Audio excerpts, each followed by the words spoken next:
আল্লাহ সুবহানাহু ওয়া তাআলা ফিরআউন সম্পর্কে বলছেন,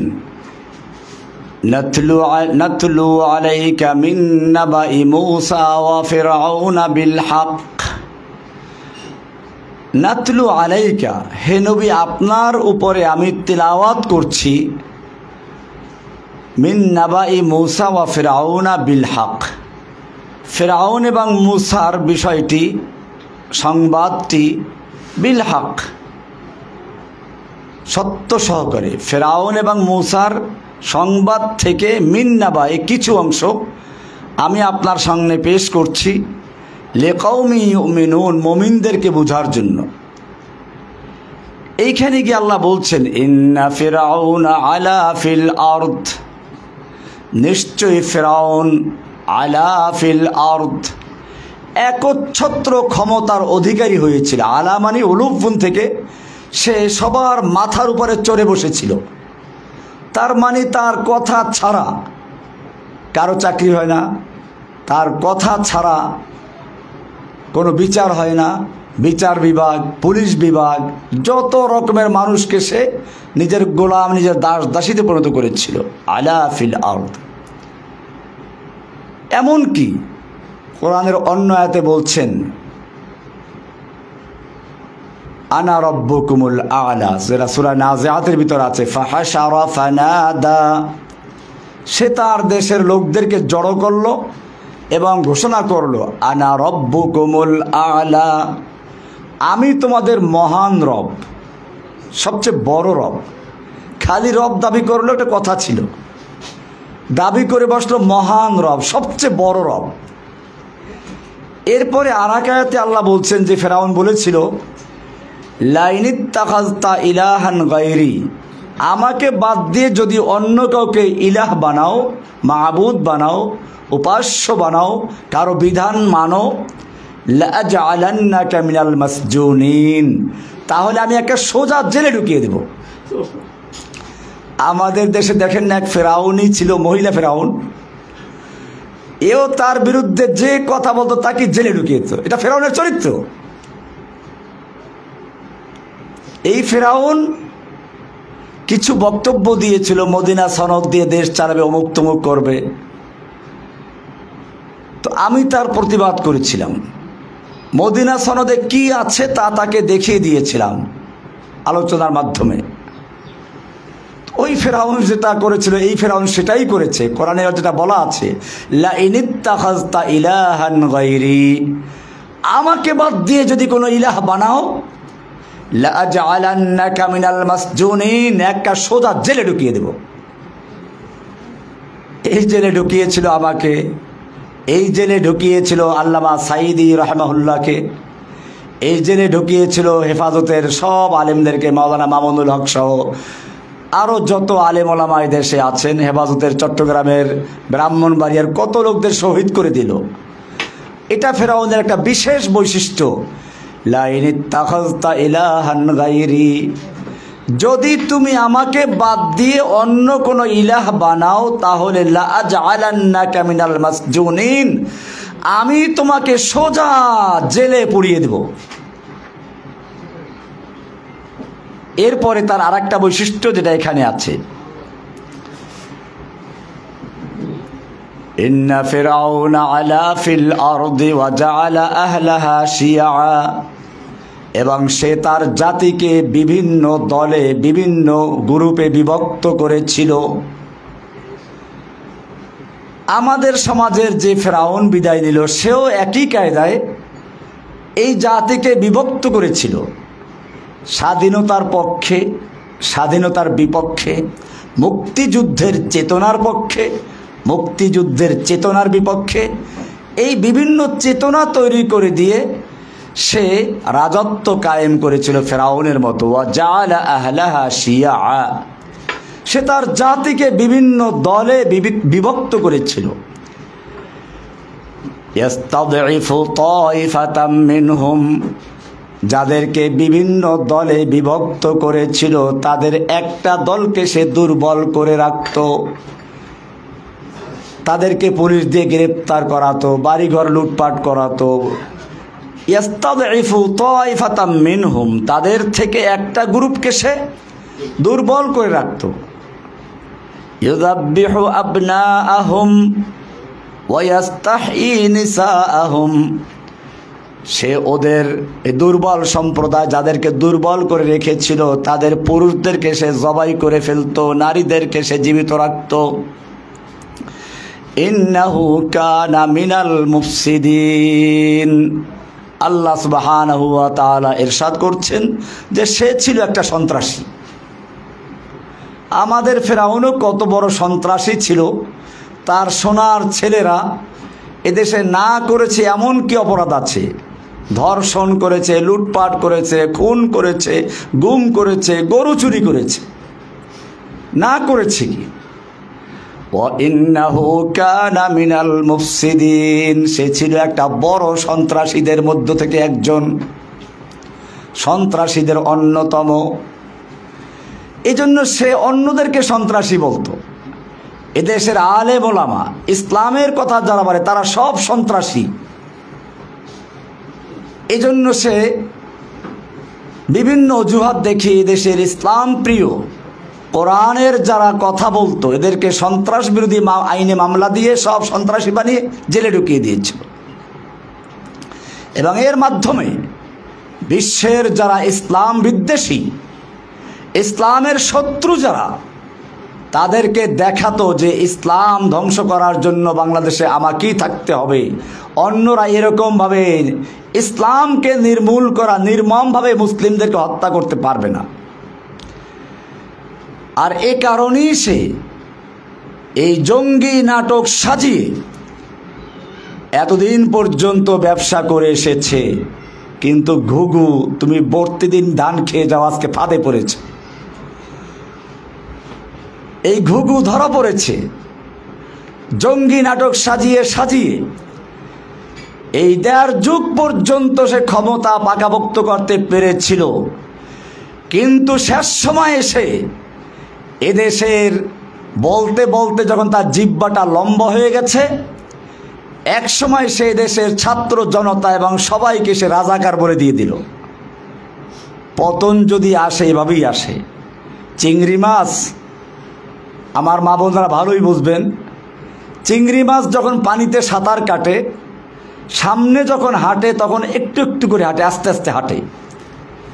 কিন্তু সামনে যদি কোনো বাধা পড়ে তো সে পিছন থেকে এক লাফে 10 মিনিটে যা গেছে সে এক লাফে পিছনে তার চেয়ে বেশি যায়।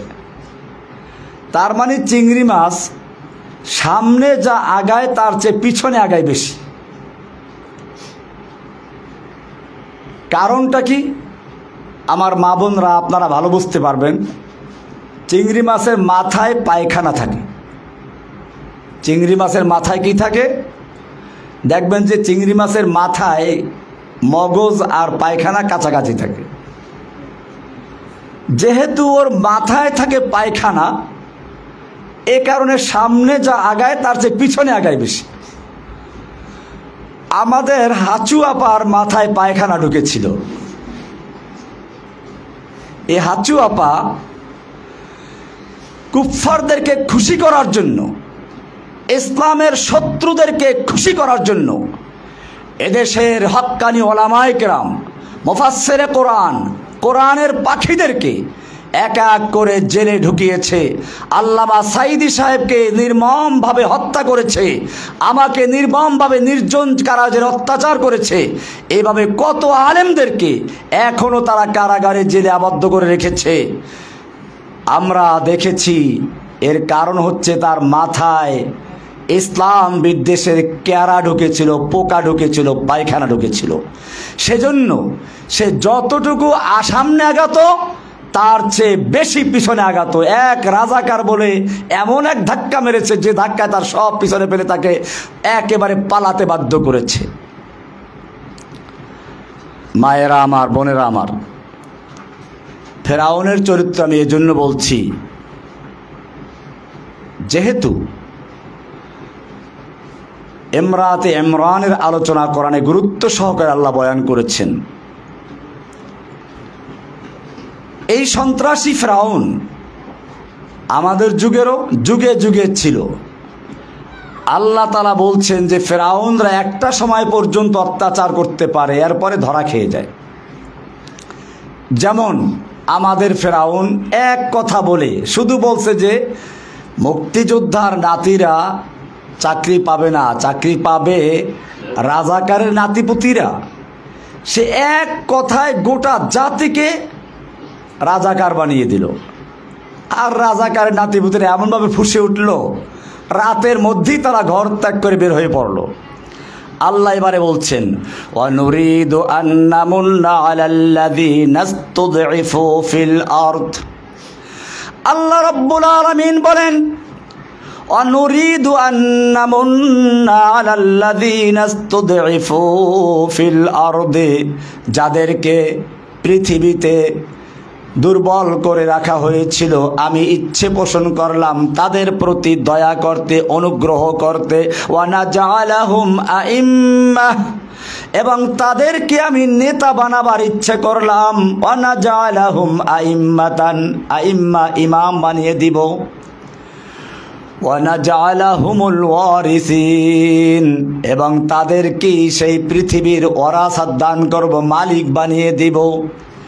ওয়ানুমাক্কিনা লাহুম ফিল আরদি, এবং তাদেরকে জমিনের তামকিন করে দিব, শক্তিশালী করে দিব, তাদের ক্ষমতা দান করব। ওয়ানুরিয়া ফিরআউনা ওয়া হামানা ওয়া জুনুদাহুমা, এবং আমি দেখিয়ে দেব ফিরআউনকে, হামানকে এবং তাদের সৈনিকদেরকে মিনহুম মা কানু ইয়াহযারুন, তারা যেটা ভয় করত সেটা তাদেরকে দেখিয়ে দিব। ফিরআউন হাঁচু আপা, হামান কাউয়া আপা, না কাউয়া আপা তো না, কাউয়া কাদের, ওয়াজুনুদাহুমা, এবং তার পুলিশ বাহিনী, ওয়াজুনুদাহুমা। আল্লাহ রাব্বুল আলামিন বলছেন আমি ফিরআউনকে, হামানকে এবং তাদের সৈনিকদেরকে দেখিয়ে দিব। হাঁচু আপাকে, কাউয়া কাদেরকে দেখিয়ে দিব এবং তার সৈনিকদেরকে দেখিয়ে দিব। মা কানু ইয়াহযারুন, যা তারা ভয় পেত তা আমি তাদেরকে দেখিয়ে দিব। আল্লাহ তা দেখিয়ে দিয়েছেন। এবারে আল্লাহ সুবহানাহু ওয়া তাআলা বলছেন দুর্বলদেরকে শক্তিশালী করবেন। এই ফিরআউন যে নিজেকে আল্লাহ দাবি করেছিল, এই আল্লাহ মানে আসমানের আল্লাহ না, অনেকে ভুল মনে করে। ফিরআউনও আবার আল্লাহ মানত। ফিরআউন আল্লাহ বিশ্বাস করত, তাহলে সে কোন অর্থে আল্লাহ দাবি করত? এই হাঁচু আপা যে অর্থে আল্লাহ দাবি করত। বলি হাঁচু আপা তো আল্লাহ দাবি করে নাই, আল্লাহ দাবি করা লাগে না, আল্লাহর ক্ষমতা দাবি করলেই সে আল্লাহ হয়ে যায়। আপনারা দেখেছেন বাংলাদেশে কোনো কাজ, একটা চৌকিদারের চাকরি হলেও হাঁচু আপার অনুমতি লাগতো। তাহলে বোঝা যায় ফিরআউন যেভাবে একচ্ছত্র ক্ষমতার অধিপতি হয়েছিল, ঠিক এই ফিরআউনও একচ্ছত্র ক্ষমতার অধিপতি হয়েছিল।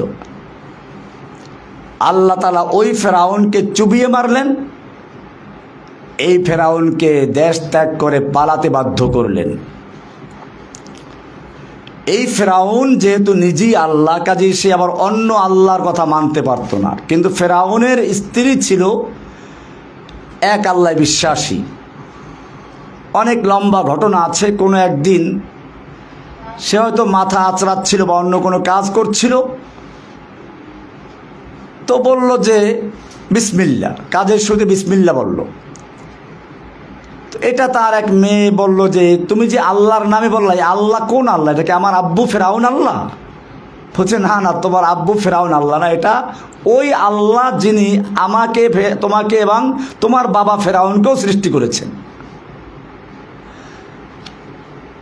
বলে তাহলে আমি আব্বুকে বলে দেই। যাই হোক, অনেক ঘটনার পরে শেষ পর্যন্ত ফিরআউন জানতে পারলো। এরপরে ফিরআউনের নির্যাতন শুরু হলো। শেষ পর্যন্ত আপনারা জানেন এক এক করে তার বাচ্চাগুলোকে ফুটন্ত কড়াইয়ের ভিতরে ফুটন্ত তেলে বাচ্চাগুলোকে ছেড়ে দেওয়া হলো। সর্বশেষ যখন ছোট বাচ্চাটাকে ছেড়ে দেওয়া হলো, তখন সে কাঁদতে লাগলো। ওই সময় ছোট বাচ্চাটা, দুধের বাচ্চা, বলতে পারে আম্মু তুমি কাঁদছো কেন, চলে আসো, এটা কোনো শাস্তির জায়গা নয়, এটা জান্নাতের জায়গা, এটা আল্লাহ তাআলা গুলবাগিচা করে দিয়েছেন। সুবহানাল্লাহ।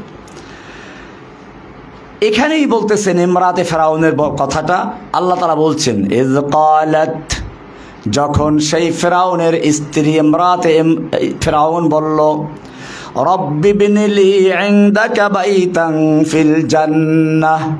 ও রব্বুল আলামিন, ফেরাউন সে নিজেকে ইলাহ দাবি করছে, রব দাবি করছে, তাকে যে অমান্য করছে, তার উপরে নির্যাতন করছে, জুলুম করছে, অত্যাচার করছে, জেলে পুড়িয়ে মারছে।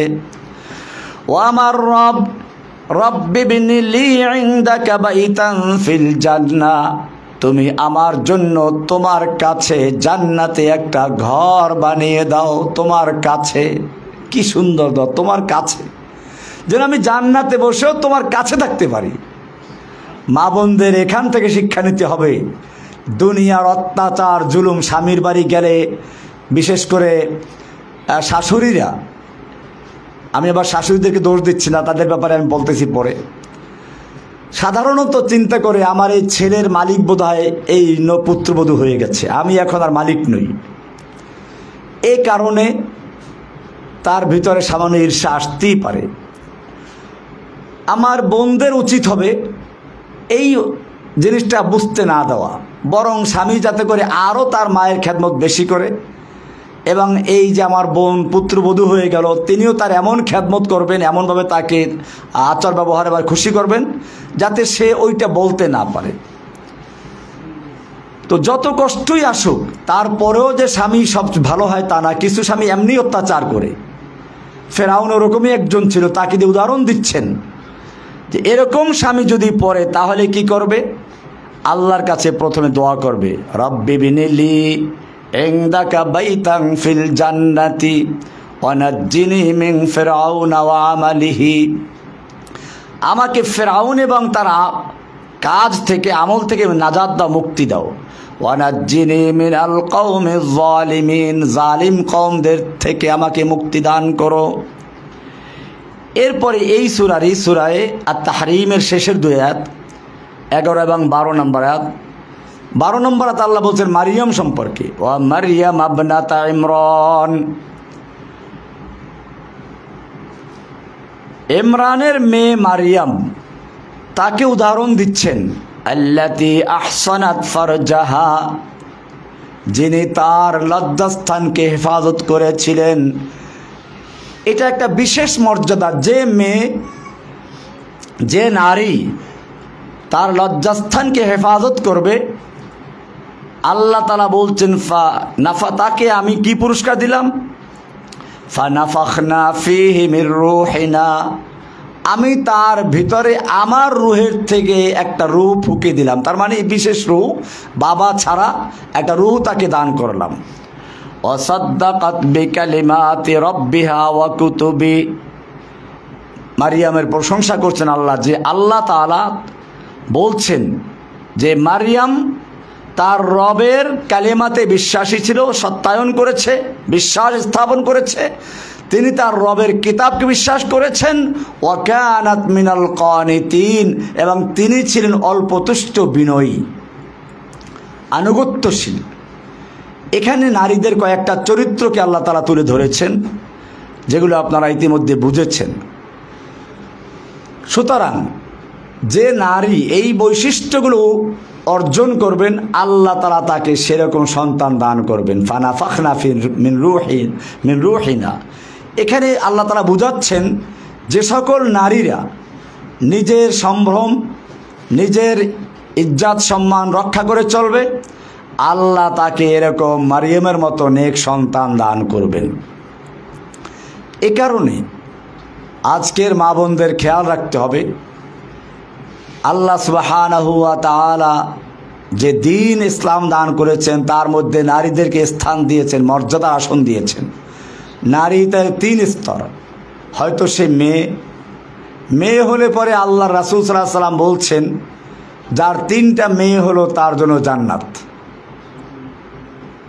এরকমভাবে সাহাবী তারপরে আরও প্রশ্ন করেছেন।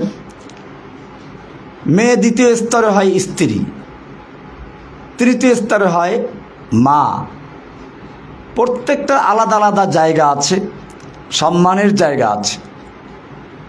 অনেক সময় আমাদের নারী জাতকে খেপানোর জন্য পশ্চিমা চিন্তাধারায় যারা বড় হয়েছে, শিক্ষিত হয়েছে, তারা প্রশ্ন ছুড়ে দেয় নারীদেরকে আল্লাহ তাআলা ঠকিয়েছেন। একটা ছেলে যে সম্পদ পায় বাবার সম্পদ, একটা মেয়ে তার অর্ধেক সম্পদ পায়, এটা নারীদেরকে ঠকিয়েছে। না বোঝার কারণে এই প্রশ্ন মা বোনদেরকে বলবো, আপনারাই এই প্রশ্নের উত্তর দিয়ে দিবেন। নারীদেরকে আল্লাহ তাআলা ঠকান নাই। মনে করুন আপনার বাবার দুটো সন্তান, একটা ছেলে একটা মেয়ে, 3 লক্ষ টাকা রেখে সে মারা গেল। কোরআনের ভাগ অনুযায়ী 3 লক্ষ টাকার থেকে 2 লক্ষ টাকা পাবে ছেলে, 1 লক্ষ পাবে মেয়ে। এবারে দুজনের বিয়ের সময় হয়ে গেল, ছেলেটা বিয়ে করলো, 1 লক্ষ টাকা দিল স্ত্রীকে মোহর, তার আছে কত এখন? 1 লক্ষ টাকা আছে। স্ত্রী ঘরে আসলো, এখন স্ত্রীর কাপড় চোপড়, খানা পিনা, থাকা সব কিছুর দায়িত্ব কার? স্বামীর, ওই ছেলের। সে তো 1 লাখ টাকা আছে এখন, আর 1 লাখ টাকা স্ত্রীকে দিয়েছে। এই 1 লাখ টাকা স্ত্রী এখানে খরচ করার দায়িত্ব বহন করে না, তার খরচ বহন করবে স্বামী। তাহলে স্বামীর থেকে সে 1 লাখ টাকা পাইল, ওটা বহাল আছে, আর বাবার থেকে আর 1 লাখ পাইল। মনে করুন মেয়েটার বিয়ে হয়ে গেল, এখন মেয়েটা বাবার থেকে 1 লাখ টাকা পেয়েছিল, সে বিয়ে হলো, মোহর পাইল 1 লাখ টাকা, 2 লাখ টাকা হয়ে গেল। এরপরে সে স্বামীর ঘরে থাকে, খাওয়া দাওয়া সব স্বামীর হোটেলে, তার কোনো খরচ নাই, তাহলে তার 2 লাখ টাকা বহাল রয়ে গেল। এরপরে এখন যদি ওই 2 লাখ টাকার মালিক যে মহিলা, 1 লাখ টাকার মালিক ভাইয়ের কাছে আসে, এই মেহমানদারির খরচ কার? মেয়ের না বা ছেলের? এরপরে এই একটা মেয়ে, সে তার যেমন বাবার থেকে সম্পদ পেয়েছে, স্বামীর সম্পদের ভাগ পাবে। সে শুধু 1 লাখ টাকা মোহর পেয়ে ক্ষান্ত না, স্বামীর সন্তানের ভাগ পাবে, সন্তানের সম্পদের ভাগ পাবে। এইভাবে দেখা যায় যে একজন মেয়ে কয়েক দিক থেকে সম্পদ পায়। তাহলে এই যে কথাটা বলা হচ্ছে ইসলাম নারীদেরকে ঠকিয়েছে, এটা ওরা না জানার কারণে বলে। কর্মস্থল ভিন্ন জিনিস।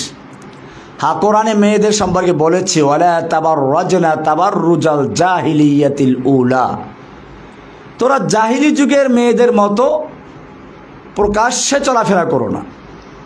এখানে কিন্তু বলা হয় না যে একেবারে তারা চলাফেরা করতেই পারবে না। ওরা অভিযোগ করে যে নারীদেরকে ইসলাম 4 দেয়ালে আবদ্ধ করে দিয়েছে। না, 4 দেয়ালে আবদ্ধ করে নাই। আল্লাহর নবীর যুগেও তো মেয়েরা আল্লাহ নবীর কাছে আসতো, প্রশ্ন করত, আল্লাহর নবী সাল্লাল্লাহু আলাইহি ওয়াসাল্লাম তাদেরকে উত্তর দিতেন। তাহলে 4 দেয়ালে আবদ্ধ করলো কোথায়?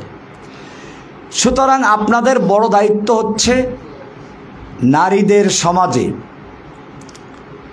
ইসলামের সৌন্দর্যগুলো তুলে ধরা, এবং সবচেয়ে বড় দায়িত্ব হচ্ছে একজন মা সন্তানের জন্য প্রথম পাঠশালা। মা যদি শিশুবেলায় সন্তানকে তাওহীদ শিক্ষা দেয়, দ্বীনের ইলম শিক্ষা দেয়, তাহলে ওই ছেলে পরবর্তীতে কখনো আর নাস্তিক হতে পারে না। ছোটবেলায় আপনি যদি সাঁতার শিখে থাকেন, এরপরে পানিতে পড়ে যান, মরার ভয় থাকে না। ডোবায় পড়ুক, পুকুরে পড়ুক, এমনকি সাগরেও যদি লঞ্চ ডুবে যায়, জাহাজ ডুবে যায়, বাঁচার সম্ভাবনা আছে। সাঁতার জানে যেহেতু, একসময় সে হয়তো খড়কুটা পেয়ে যাবে কিছু একটা। আর যদি সাঁতারটাই না জানে, তাহলে সে বাড়ির পাশে ডোবায় পড়েও মারা যাবে। ঠিক এই সাঁতার শেখানো মানে ইসলামের প্রথম শিক্ষা দেওয়ার দায়িত্ব হচ্ছে মায়ের। মা তার সন্তানকে প্রথম ইসলামের সাঁতার শিখাবে, আল্লাহ শিখাবে, রাসূল শিখাবে, কালেমাতুশ শাহাদাত শিক্ষা দিবে, আল্লাহ বা আল্লাহর রাসূলের আনুগত্য শিক্ষা দিবে। এইভাবে যখন একজন মা তার সন্তানকে তৈরি করবে, সেই সন্তানও কোনো সময় তার মা বাপকে ভুলতে পারে না। আজকে সমাজে এই যে মা বাপকে আনুগত্য করে না, মা বাবার সাথে বেয়াদবি করে, এর একটা বড় কারণ হচ্ছে মা বাপ তার দায়িত্ব ঠিকমতো পালন করছে না। সুতরাং খেয়াল রাখতে হবে, আমরা যদি আল্লাহর হুকুম মতো আমাদের সন্তানদেরকে লালন করি, পালন করি, সন্তানরাও আল্লাহর হুকুম মতো আমাদের খেদমত করবে। আর যদি আমাদের দায়িত্ব আমরা পালন না করি তাহলে সন্তান কেন আমাকে খেদমত করবে? আমি তো তার দায়িত্ব পালন করি নাই। মায়েরা আমার, বোনেরা আমার, আপনাদের এখন কি শিক্ষা দায়িত্ব? প্রথম কি দায়িত্ব রয়েছে? প্রথম দায়িত্ব হচ্ছে আপনাদের তাওহীদ শিক্ষা দেওয়া। মনে রাখতে হবে ইসলামের মূল ভিত্তি হচ্ছে তাওহীদ। আল্লাহর রাসূল সাল্লাল্লাহু আলাইহি সাল্লাম একটা তাঁবুর সঙ্গে তুলনা করেছেন ইসলামের বেনাগুলোকে। নামাজ, রোজা, হজ, যাকাত, ঈমান, এর উপর ইসলামের ভিত্তি স্থাপন করা হয়েছে, বেনা রাখা হয়েছে। কেন? মূলত মানুষ, একজন মানুষ হচ্ছে একটা ছোট্ট পৃথিবী। খুব খেয়াল করে জিনিসটা শুনবে। আমি একটা ভূমিকা পেশ করব, তারপরে মূল কথায় আসবো। আবার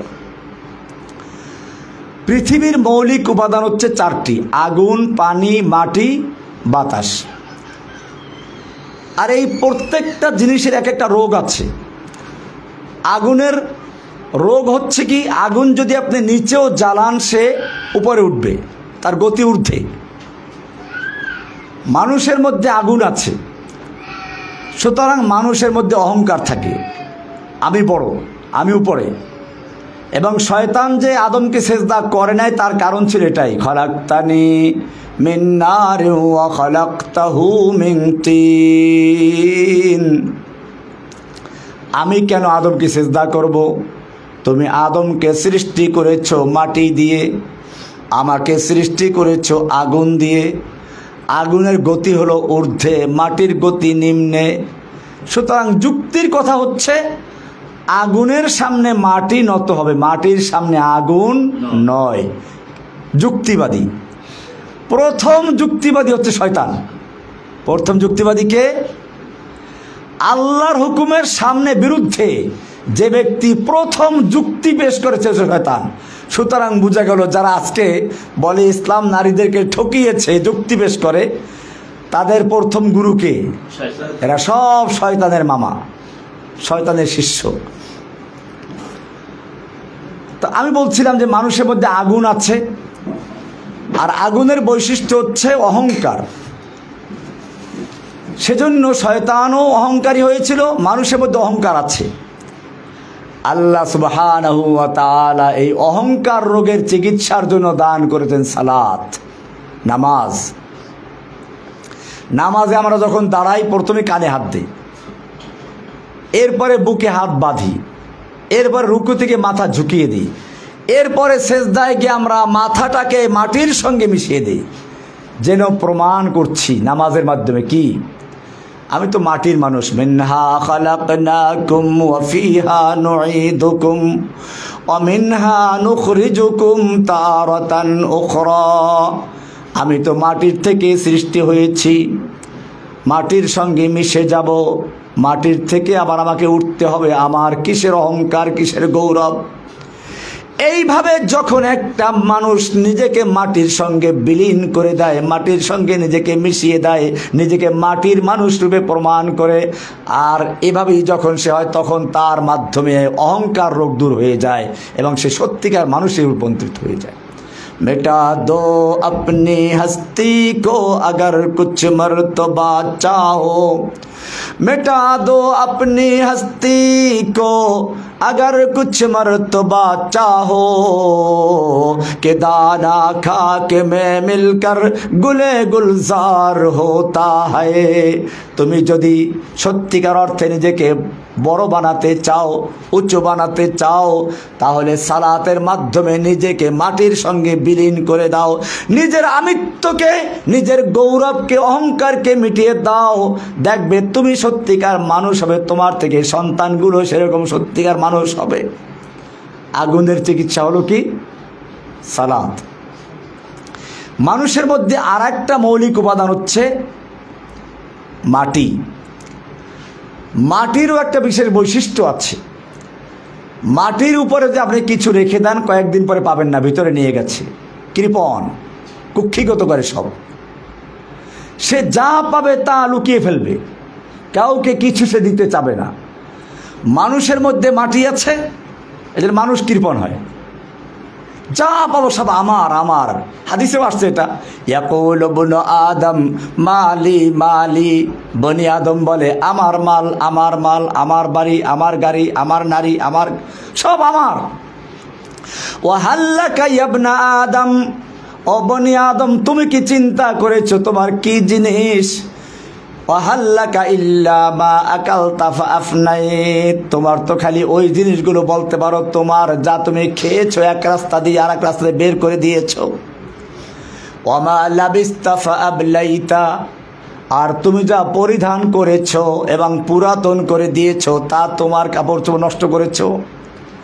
ওয়ামা তাসাদ্দাকতা ফাআমদাইত, আর যা তুমি সাদকা করে দান করে আল্লাহর রাস্তায় জমা করেছো তা তোমার।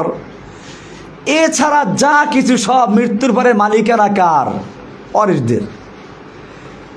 এজন্য এক কবি নিজেকে আক্ষেপ করে বলছিল, বিষ্ণু হাফেজ বতো গোয়াম কে গুল তাজা নমি মানদ, अगर मानद शबे मानद शबे दीगर नमी मानद, गुलज गुलशाद जुदा गश्ता तरु ताजा नमी मानद, अगर मानद शबे मानद शबे दीगर नमी मानद, हमेशा इज्जते मेहमा बाइक खाना नमी मानद, अगर मानद शबे मानद शबे दीगर नमी मानद। কি সুন্দর করে বলেছেন কবি, চিন্তা করুন। বিষ্ণু হাফেজ বতু গুয়াম, ও হাফেজ আমি তোমাকে বলছি, কবি নিজেকে বলতেছেন, কে গুল তাজা নমি মানাদ, ফুল বাগানে কত সুন্দর দেখা যায়, কিন্তু কয়দিন থাকে? একদিন দুই দিন তিন দিন, তারপরে সে আস্তে ঢলে পড়ে যায়।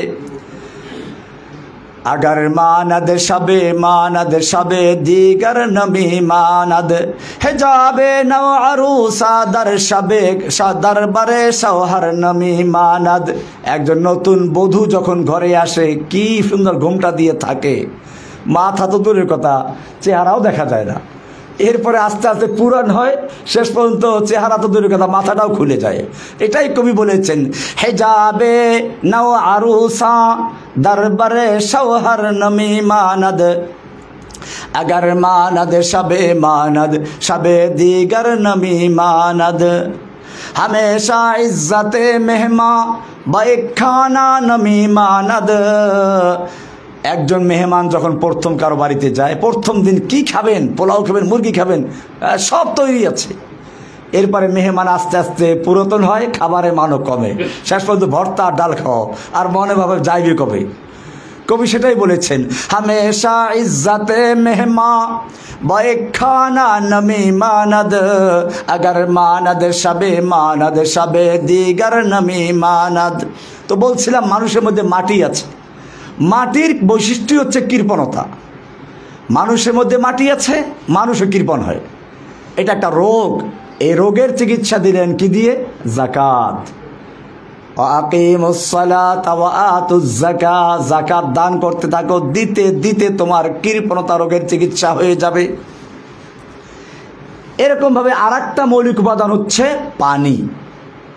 পানির বৈশিষ্ট্য হচ্ছে, পানি যদি আপনি সমতল জায়গায় ছাড়েন, সে এক জায়গায় বসে থাকবে না, আরও জায়গা দখল করবে। তার মানে লোভ, লালসা, দখল করার প্রবণতা।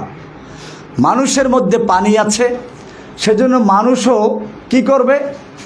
একজন 10টা বাড়ি করেছে, এখন আরও লোভ করতে থাকে, পাশের বাড়ির ঝুপড়িটা দখল করলে আমার বাড়িটা কী হয়ে যায়? একেবারে সুন্দর, পুরা জায়গাটা সুন্দর হয়ে যায়, ওই ঝুপড়িওয়ালা কেমন তাড়াবো। এটা পানির বৈশিষ্ট্য। আল্লাহ সুবহানাহু ওয়া তাআলা এই পানির চিকিৎসার জন্য দান করলেন, পানির রোগের চিকিৎসা লোভ, এই লোভের চিকিৎসার জন্য দান করলেন কি? সিয়াম।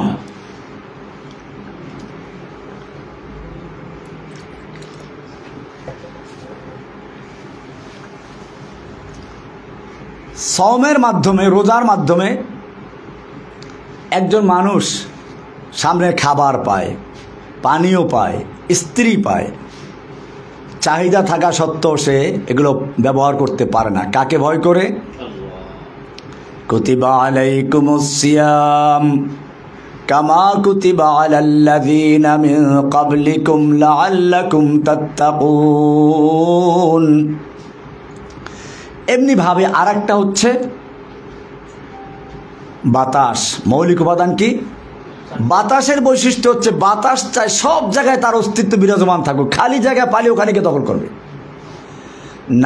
নামের প্রচার, মানুষের মধ্যে বাতাস আছে, সেজন্য মানুষও চায় যে আমাকে সবাই চিনুক, সবাই জানুক, আমি প্রচারিত হই, সবার মুখে মুখে আমার নামটা আলোচিত হোক।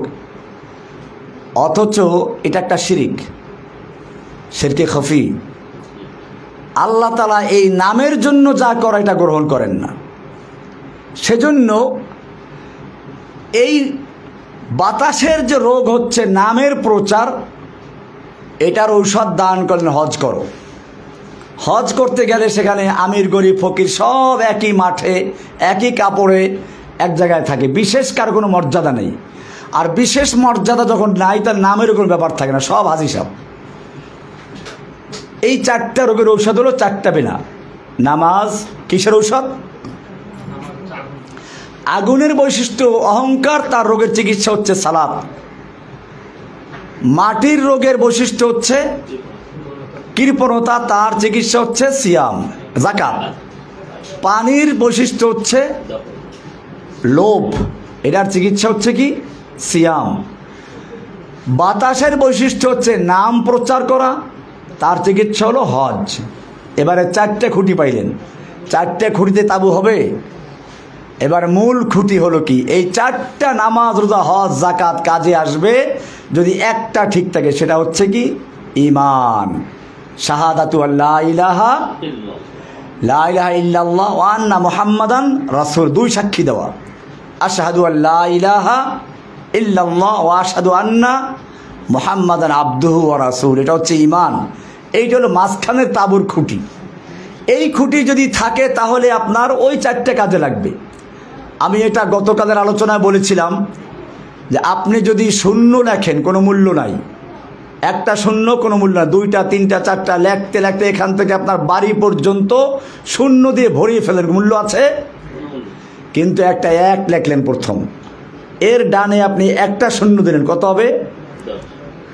10। আর এক শূন্য 100, আর এক শূন্য 1000, আর এক শূন্য 10,000, আর এক শূন্য 1 লাখ। এখন আপনি শূন্য যত দিবেন একের মূল্য তত বাড়বে। ঠিক তেমনি ভাবে ইসলামের মূল ভিত্তি হচ্ছে তাওহীদ, লা ইলাহা ইল্লাল্লাহ, ঈমান ও আন্না মুহাম্মাদার রাসূলুল্লাহ। এইটা হচ্ছে ঈমান, এটা মাঝখানের খুঁটি। এই দুই সাক্ষী না দেওয়া পর্যন্ত নামাজ রোজা হজ যাকাতের কোনো কাজে আসবে না। আপনাদের মৌলিক দাওয়াত হচ্ছে এই তাওহীদকে প্রতিষ্ঠিত করা। আজকে আমাদের সমাজে মানুষ ইসলামের দাবি করে কিন্তু তাওহীদ বুঝে না। ইসলামের মূল জায়গা এখানেই। নতুবা মক্কার কাফেররাও বিশ্বাস করতে আল্লাহ আছে, কোরআনে স্পষ্ট আছে, মা বোনেরা ভালো করে বুঝবেন। আল্লাহ তাআলা মক্কার কাফেরদের সম্পর্কে কোরআনে বলেছেন, ওয়ালা ইন সালতাহুম মান খালাকাহুম, আপনি যদি মক্কার কাফেরদেরকে জিজ্ঞেস করেন কে ওদেরকে সৃষ্টি করেছে, লা ইয়াকুলুন্নাল্লাহ, তারা বলবে সৃষ্টি করেছেন কে? আল্লাহ, অবশ্যই বলবে। ওয়ালা ইন সালতাহুম মান নাযালা মিনাস সামাই মাআন ফাআহইয়া বিহিল আরদা মিন বাদি মাউতিহা, আপনি যদি ওদেরকে জিজ্ঞেস করেন কে আসমান থেকে পানি বর্ষণ করে, সেই পানির মাধ্যমে মৃত্যু জমিনকে তরুতাজা করে ফসল উৎপন্ন করার জন্য আবার জীবিত করে দেন কে? লা ইয়াকুলুন্নাল্লাহ, তারা বলবে সব করেন কে? আল্লাহ।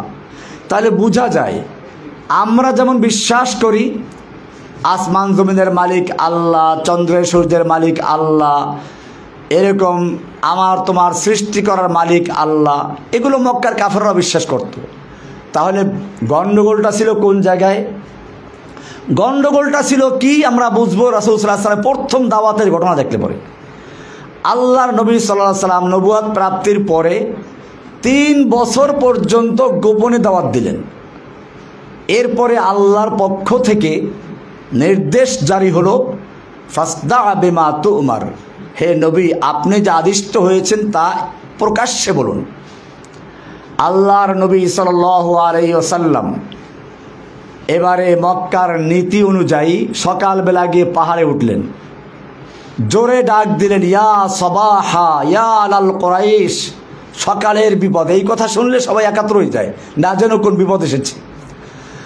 আল্লাহর নবী সাল্লাল্লাহু আলাইহি ওয়াসাল্লাম সে অনুযায়ী যখন ডাক দিলেন, মক্কার নেতারা যখন শুনতে পেল সবাই চলে আসলো। এমনকি যে আসতে পারে নাই সে অন্যকে ভাড়া দিয়ে পাঠিয়ে দিয়েছে, কারণ এক তো সকালবেলার বিপদের ডাক, দ্বিতীয়ত ডাকটা দিয়েছে মুহাম্মদ, যে আমাদের সমাজের সবচেয়ে বিশ্বস্ত, কোন সময় প্রতারণা করে না, কাউকে ধোঁকা দেয় না, তিনি ডাকছেন। সব জড়ো হয়ে গেল।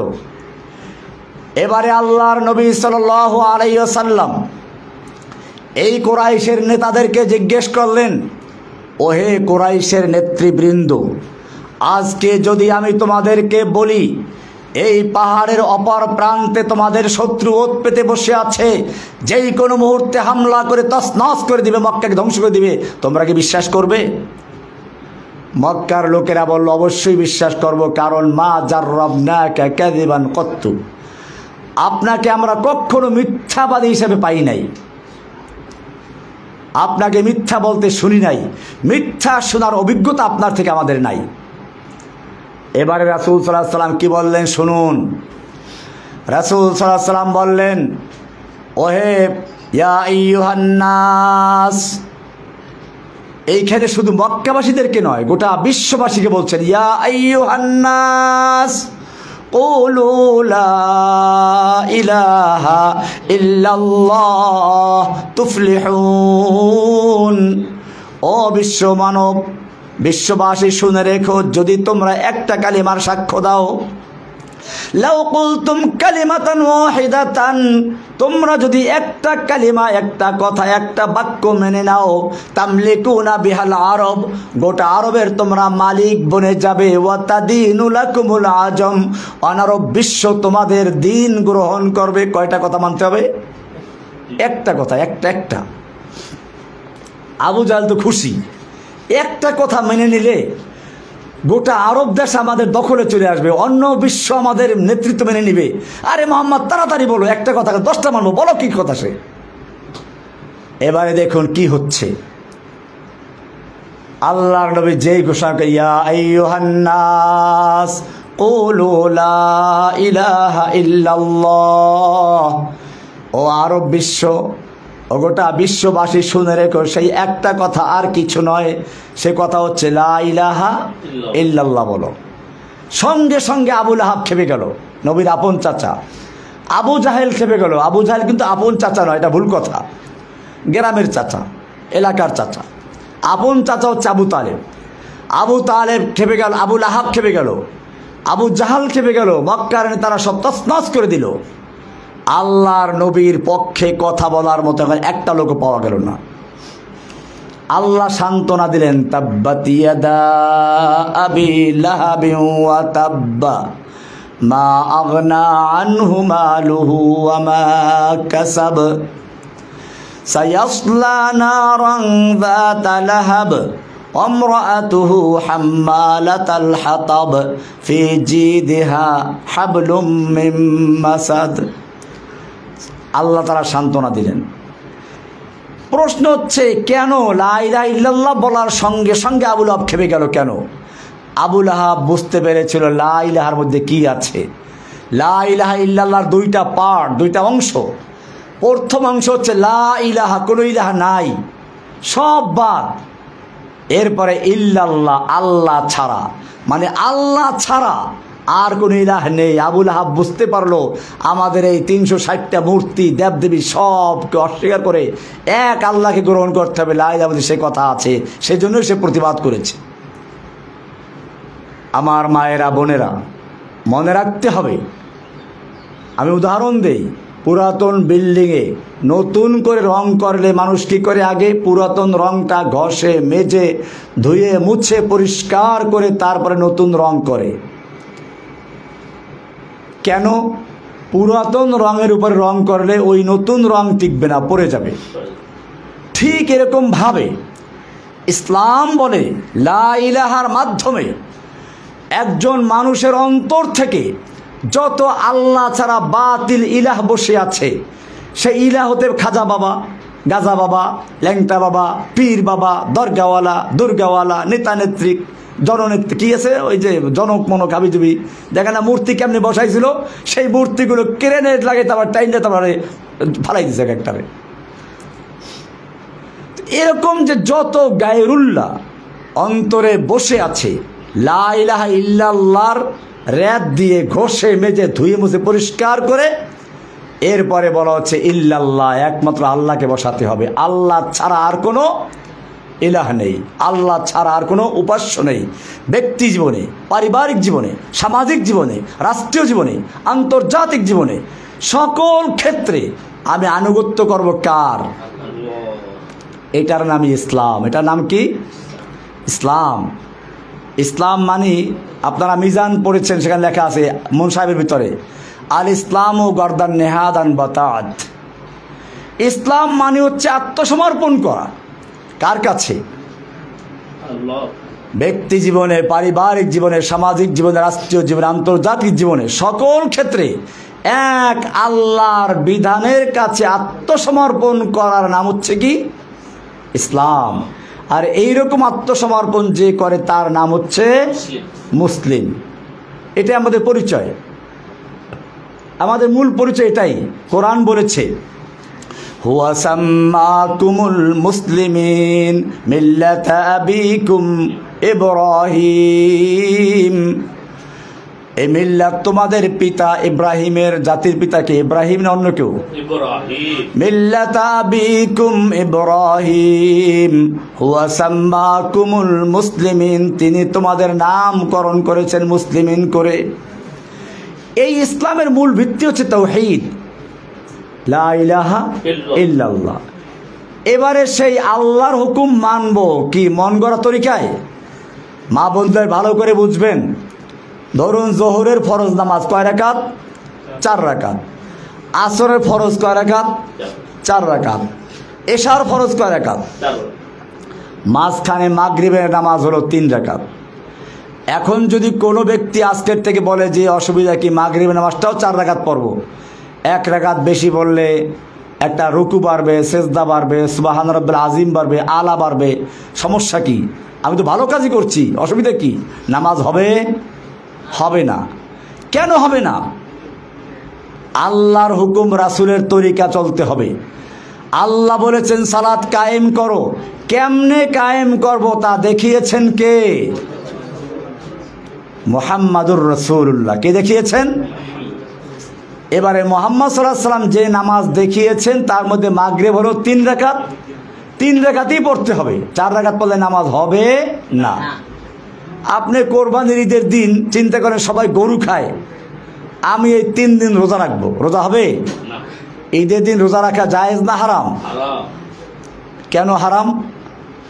এইটাই হচ্ছে যে আল্লাহর বিধান যেটা যেরকম আছে সেরকম মানতে হবে, এর বাইরে মানা যাবে না। আমাদের দেশে বিশেষ করে চট্টগ্রামে মাজারে সেজদা করে অনেকে, আবার বলে তাজিমি সেজদা। আপনারা যেটা করেন হলো ইবাদতের সেজদা, নামাজে, ওটা না, আমরা করি তাজিমের সেজদা। আমি আপনাদেরকে বলতে চাই, আমরা যত রকম নামাজ পড়ি সব নামাজের রুকু সেজদা আছে, ঠিক কিনা? ফজরের নামাজ পড়বেন, রুকু সেজদা করতে হবে। তুমি জোহরের নামাজ পড়ো, রুকু সেজদা করতে হবে, ফরজ। মাগরিবের নামাজ, আসরের নামাজ, ইশার নামাজ, জুমার নামাজ, ঈদের নামাজ, সব নামাজে রুকু সেজদা করা ফরজ। কিন্তু খবরদার নামাজটা যদি জানাজার নামাজ হয় রুকু সেজদা করা যাবে না। কেন করা যাবে না? সব নামাজের ভিতরে রুকু সেজদা করা ফরজ, জানাজার নামাজে রুকু সেজদা করা যাবে না। কেন? কারণ হচ্ছে এই, জানাজার নামাজের সামনে একটা লাশ আছে, লাশ। এখন আপনি যত ভালো উদ্দেশ্যে আল্লাহর জন্য সেজদা করেন, ওই পীর ফকির বলবে কি, এই তো বুজুর্গকে সেজদা করা হলো, তাজিমের সেজদা। আল্লাহ রাব্বুল আলামিন চাইলেন যে প্রয়োজনে আমার সেজদা বাতিল করে দিলাম, তবু যেন মানুষ বিভ্রান্ত না হয়।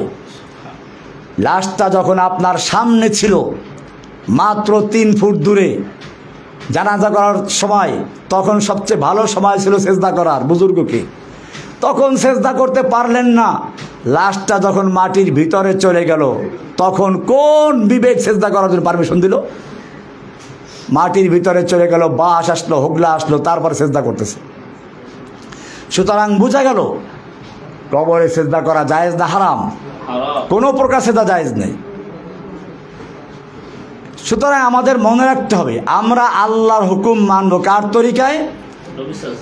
রাসূল সাল্লাল্লাহু আলাইহি ওয়াসাল্লামের দেখানোর তরিকা। এটাই হচ্ছে ইসলাম, এটাই হচ্ছে আল্লাহর হুকুম পাবো কোরআনে, রাসূলের তরিকা পাবো কোথায়? হাদিসে। কোরআন এবং হাদিসের মাধ্যমে আমরা শিখবো আমাদের দিন। আল্লাহ সুবহানাহু ওয়া তাআলা আমাদের সকলকে বিষয়গুলোকে বুঝার এবং আমল করার তৌফিক দান করুন। ওয়া আখিরু দাওয়ানা আনিল হামদুলিল্লাহি রাব্বিল আলামিন।